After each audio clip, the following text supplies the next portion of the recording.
Hello, back to a video. Today we're gonna take a look at most likely the best team that you can use for the Mountain Cup. Here, first game, we're going to actually encounter someone playing some Spice Horse meta.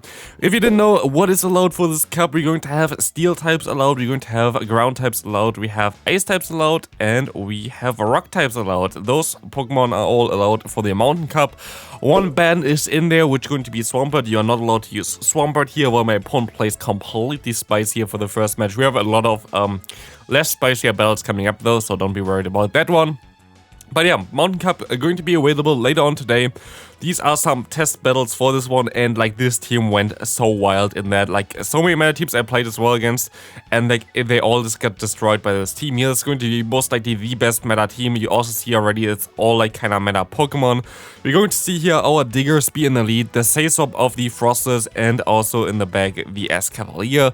What you kind of want to do here as well is you're going to have something in the lead that's going to be very decent against potential fire types. There are not a lot of fire types allowed in this meta, like Macago is allowed, but also what is allowed is Mawile. Firefang Mawile going to be an interesting Pokemon because it will be able to beat both grass type Pokemon as well as the even like most likely the Lapras, but also like the Escavalier. Escavalier is something that you're going to encounter a lot of times, or a Registeel as well. Those Pokemon will go down to the Mawile. So for that you're going to have the lead of Diggersby, you're going to have the Saysop of the Frosters to get those Pokemon out of the way, as well as Frosters Haysop in this meta.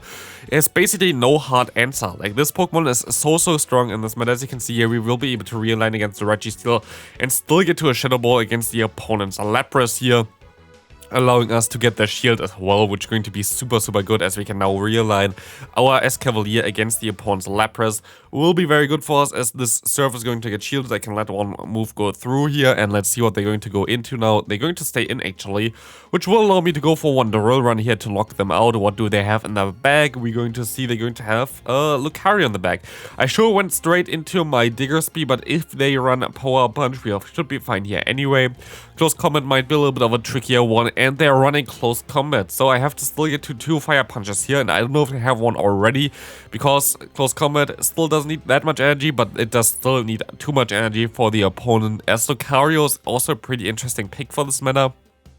Would be still pretty easily to deal with this team. You have Fire Punch on your lead. Here, this is going to be an awkward one.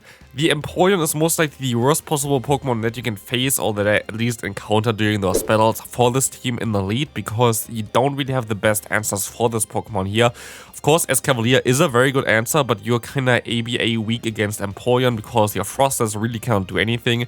But we can just spam those Fire Punches here and just going to play this matchup out. I think I make a mistake here because they're going to let this move go through, and I thought I would be able to farm down in time. I should have let the move go through in the beginning, farmed them down with my Frostless, and I would have had a way better chance here of winning this game. This is going to be a little bit awkward. They don't throw the Grass Knot, which I expected them to do. I tried to throw on CMP there. They're going to go for the Stone Edge here. I thought a Grass Knot would most likely even knock me out because we're not as bulky as in the Ultra League. And now we're going to face a Registeel, which is really not a good matchup for me. Of course, we are an Ice type, and we don't really have anything to do against it. But we will be able to... No, we are not going to be able to swap out here in time either. They're going to go for the Zap Cannon. They do not get the debuff, which is pretty nice for us. But I make a mistake here for sure. I should have thrown a charge move already there, and I should have just let that like swap out then basically. And now we're going to have the scenario where I don't get to 2 Shadow Balls in time. I try to go for it straight away. They still call it, and this is going to be a good game. There's no way an Avalanche from yeah, does KO here. Wait, it does KO here. Actually, Avalanche from Frosters does so much damage in this meta. Like, there's not really anything that resists this Pokemon. This team in general will be so common, I feel like, because it's just like those meta Pokemon together, and it's like working so well. Lucario on the lead. As said before, it's not the worst for this team. You're going to see here we can go for the Fire Punch. Of course, if they have Close Combat, you have to be a little bit careful about this. We will be able to do some decent damage, and now we have them at a range where we can farm down with all our Pokemon. They're gonna go for the Close Combat here. Could have also been the Shadow Ball, but as we're going to encounter the Ferrothorn now, they went for the charge move too fast for it to be a Flash Cannon, which means we can survive on charge move here as well. And even though we're going to encounter another Steel type here, our Frosters just literally doesn't care. We can just go ahead and go for another charge move here and either knock them out or, yeah, going to be able to get a shield, but yeah, we're going to be able to knock them out, and we're going to be able to get a shield here most likely, as they have to, yeah, they're going to shield up the move here as well. We snipe them with our S-Cavalier. We see a Gliscor coming in, which is actually kind of a core breaker for this team. Gliscor will be a little bit tricky to deal with. I didn't see too many Gliscor against me, but it's going to be a pretty decent Pokemon to use, so really depends on how this is going to go here. But we're still going to be able to go ahead and go for a Fire Punch here, which is going to easily knock them out. I'm going to call that they go straight for the Earthquake. They went straight for the Earthquake, and we should be pretty fine here. But yeah, maybe Gliscor can be a little bit of an issue. I didn't really see it too often, and like this was maybe the one that I only saw. So if this is actually going to be a little bit more of a common Pokemon, which I hope, I don't know, like it might be a little bit more common than you expect, but I don't know. I actually don't know. Like, I don't know how to feel about Gliscor because there are going to be a lot of Ice-type Pokemon available. There are going to be a lot of Water-type Pokemon available. It's not as good against most Grass-types Pokemon either. So, I really wonder if Gliscor is going to be that great. Of course, it's a very decent answer for Escavalier, but even Escavalier will be able to do some pretty decent damage there, as you saw already before with the Mega Horn. So, interesting one. Here we face an Escavalier in the lead. What we're going to do here is we're going to swap out after one Fire Punch, after getting a shield advantage basically with our Diggersby, as we have pretty neutral scenarios, of course, in the back there with the Shadow Ball from the Frostless, as well as the Charge Move from the, in general, mirror match up there with the Escavalier itself. My opponent goes here for one Stone Edge, which is really decent for us because we were able to take that one. I'm going to still shield this move up. I knew already what they had in the bag because they basically used a similar line last time against me when I battled them. And it's going to be a funny one in the bag. It's going to be the XL Growlithe here, which is going to be also part Rock type here, which is a cool one. Of course, if you actually watch this here, it would be interesting to showcase those battles with this Pokemon because I feel like it's a cool one to use. But yeah, this definitely didn't really work out for them too much. Next opponent, we're going to encounter a Diggersby in the lead. What do you do in the mirror version here? As you're going to have two very good Pokemon in the back. Here they're going to go for the Fire Punch first. You saw me like swapping out there. I would just take on Earthquake and keep the energy usually. But as my opponent just went ahead and went for the bait first, I'm just going to stay in here for a little bit, wait until I throw the Earthquake, which I do now, and I can swap out now into my Frostless, where I can take one Fire Punch pretty easily. I think I actually would be able to take two here as well. But now we're in a really good spot. We can just go ahead, go for the own Shadow Ball here against the opponent, going to knock them out straight away. And I don't know really what they want to do here at this point of time. They are shield down, they're going to have to go into their Diggersby again. I will be able to shield this move up, I will be able to overfarm a little bit. They're gonna go for the Fire Punch here, they're still locked into this matchup. Avalanche is coming through here onto their charge move, and this Avalanche is going to get shielded. But yeah, you see already the opponent getting lower and lower. I have a ton of energy on my own Diggersby. I still have my Escavalier in the back here, and I will be able to knock out the opponent's Diggersby now, while keeping some energy lead here. As we encounter an Articuno, I should have went for the Shadow Ball here. Don't know why I did this, what I did here, but like, I don't know, like, doesn't really matter anyway. Articuno gonna go down here soonish. I'm gonna go into my Diggersby just so they can waste their energy on this Pokemon, at least get another knockout here for them. But our Escavalier just doesn't even get damaged by the opponent and going to be able to knock them out. Next battle, this is going to be the battle that was the worst for me. We're going to encounter a Frostless lead. This is, I guess, also a little bit tricky. Frostless lead can be also very decent in this meta. I wouldn't be surprised if we see too many of them, but you can still deal with that. Like, that's just, like, when I say not too easy there for us, it's still very, very playable here, as you're going to encounter sadly an Empoleon Sayswap. And here it kind of goes downhill because we already saw like a very hard answer for our lead, and now we're going to see a very hard answer for our Sayswap here, forcing us to go into our Escavalier, and unless Escavalier going to be able to sweep the opponent here by shielding the move up and just firing them down. It's going to be a little bit tricky, but I actually went for the play here to farm them down with a Diggersby, which I don't know if this was the right call, because now we see an Excadrill coming in. I feel like if I just didn't do that, I might have had a chance here.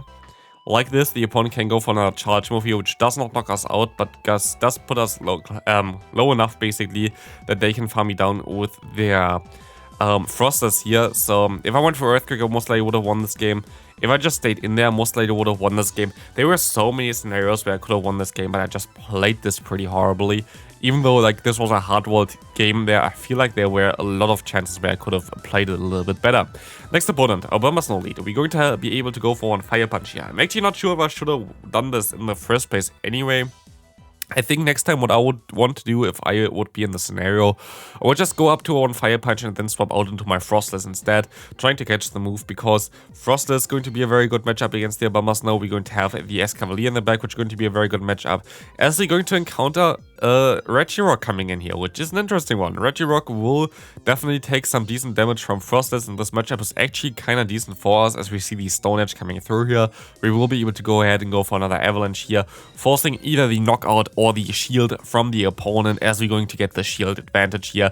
We tried to catch the move here with a Stone Edge, sadly didn't work out, but I'm fine with that. I have a shield advantage now. I can farm them down pretty easily in 2 counters with my Escavalier, and I will be able to now have an energy lead, and we see the Diggersby coming in. They're gonna go for one charge move here, which would of course hurt me quite a bit with the Fire Punch. I'm gonna go straight for the Mega Horn before they even decide to try to catch a move here, and I will get them super low with that. They can still go for another charge move, which shouldn't knock us out yet, but we can swap out into our Frostless now. We can go ahead and catch the move from the opponent, which is actually an energy ball. So this is going to be a little bit of a closer one. They can knock us out here, we can knock them out. Can we still win this game? We can still get to the move with a 1 HP in a Dream against a 1 HP Pokemon from the opponent. So yeah, this was a very close one there. Very good game there to my opponent though. Next opponent coming up, we're going to encounter another Empoleon in Elite. Empoleon Elite, again, not the best for me. Also, what you can see here is, yeah, there was a ton of lag there. This game was completely laggy for whatever reason. Don't know what really happened here. I overfarmed too much because of that as well, because I had no idea how much energy my opponent has, how much energy I had. But I'm still going to be able to at least get 2 shields here, hopefully. And I can swap into my Frostless, which is now basically into a range where we will be able to just one-shot them with a Shadow Ball. We see the Escavalier coming in, we see some more lag coming in, because why not? This game is perfect. We will be able to go for one Shadow Ball and get them super low, which will allow us to farm them all the way down as well. I think I should be able to survive one drill run if the game doesn't lag me out too much.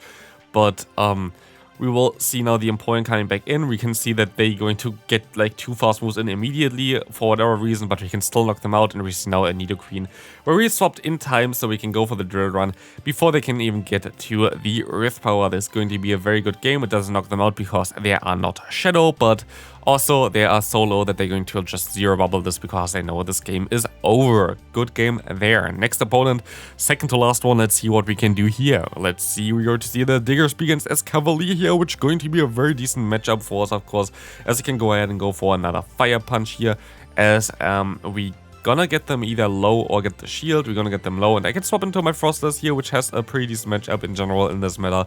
Frostless is so safe in this meta right now, as you're going to encounter the opponent's Ferrothorn. I am fine with that. We're gonna get a shield already, which is going to put them also now into the range where I can just farm them down here if I want to do double shield, but they're gonna go ahead and go for one Power Whip, which is fine for me. They have another Power Whip stored now, but I think I can just farm them down before they can even get to another charge move afterwards. So I will be able to just farm them, have a charge move stored. We will see coming in now the Escavalier again, which will have a charge move, which I'm going to let the move go through. I can just farm them down with my own Escavalier, and we see the Diggersby in the back. There's a lot that they can do about this. I tried to catch the move there, didn't work out, but I have a charge move stored from my own Escavalier. We can go ahead and go for our own Earthquake. This will put them into range for the charge move, and we should be pretty good here, as we can even go for the Fire Punch, which for some reason they wanted to shield here. Don't really think this was the play, but this will allow us, of course, to put them into a range where I should be able to just go ahead and go for another charge. Well, okay, never mind. Because we get to 2 moves here anyway, we should be fine. We're going to snipe them now with our Escavalier, and we will be able to knock them out all the way here. Good game there, as the Escavalier going down to my 1 counter. Final battle for this opponent here. Let's see what we're going to see against us. We're going to see another Escavalier lead. Again, something that they don't really want to see, but it's also not the worst because you have access to Fire Punch. Fire Punch will do some decent damage in this meta in general, and we will be able to get the shield here. We're just going to swap out as we got the advantage, and the final opponent is trying to troll a little bit with Gabite. The thing with Gabite is, while they're 2 shields down, I can have to shield. They have access to the move Flamethrower, which this Pokemon learns. They go for double Twister here. Spoiler alert, this is also not a Flamethrower, so like it's fine, but they could have had Flamethrower, so I kind of want to be a little bit safer there, as we're going to see the Seismitoad coming in. They are running some very nice spice here, as the Avalanche coming through, going to do some decent damage. They catch on the Escavalier, very nice catch there. which doesn't matter at all because I think I even have energy on my other Pokemon. I'm going to be able to catch the move on my Diggersby now as well, which will take this move pretty easily. I think I even get to another Fire Punch here with my Diggersby because we can just take those drill runs pretty easily here. Going for a Fire Punch, going to be able to knock them out here. And we see now the Seismitoad doesn't really have too much play against me anymore, as he can go ahead and go into our Escavalier, which can take 2 charge moves as well now. And yeah, that's going to be it for this video. I hope you enjoyed it. Later on, we're going to take a look at the top teams for this meta in general. Hope you enjoyed this. See you in the next one. Have a great rest of your day. Bye.